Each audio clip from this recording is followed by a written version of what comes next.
cute things sell games. Well, in Japan at least. And it's tough to get more cute than an adopted kitten. Sure, we've had bajillions of hamster games before that operate on much the same premise, but those were for Hamster Thursday. Today's Friday, which means it's Strange Anime License Friday, as usual, brought to you by the import collecting prowess of Felicity in Worcestershire, who sent us more animal raising games than I can even shake a stick at. But this is one of the few that comes on the back of its own manga and anime series, even if the latter follows exactly the same episode naming idiosyncrasy as Chobits, and what the hell is up with that? Oh, I can't stay mad because there's a kitten. So Chi got lost, and it's rough out there for a kitten, even the adorable ones.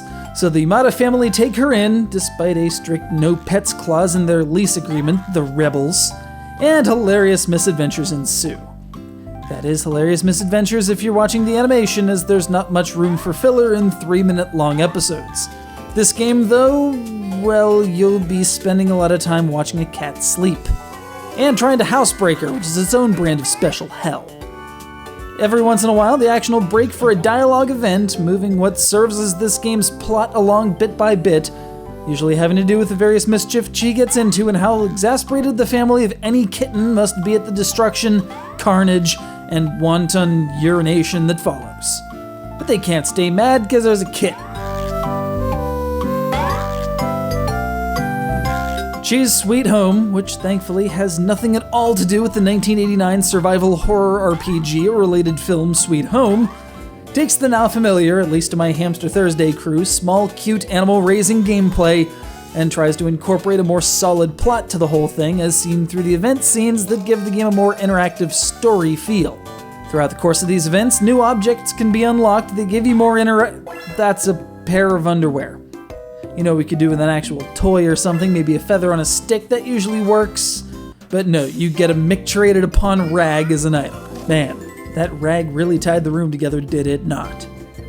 You can't stay mad, because there's a kitten who gets into mini-games like chasing her down and poking her X number of times in a given time limit, which serves to underline the rather sophisticated system of being able to move throughout 8 different areas of the Yamada's house. Unfortunately, the controls for looking around each particular room are frustrating at best, and you might end up getting Chi's bowl stuck behind the Move to Next Area icon. But you can't stay mad because there's a kitten. You can even use the touch screen to directly poke, pat, and pet Chi, who's more receptive than newly adopted kittens tend to be. Make her happy and the friendship gauge up there will fill up, right underneath a battery of status indicators representing hunger or lack thereof, sleepiness, and the face of mischief itself. And if you need to OD on cuteness at a more concentrated pace than just waiting for the whims of a digital cat, you can always go into the collection mode and analyze every funky cute maneuver and vocal clip at will. There's plenty of items to unlock and time to spend here in Chi's Sweet Home, though attempting to housebreak a kitten in Japanese probably isn't everyone's cup of... I'm gonna leave out any mention of a beverage given that we're talking about housebreaking a kitten. But there is more active gameplay around the edges, which means, you guessed it, I can't stay mad. There's a kitten.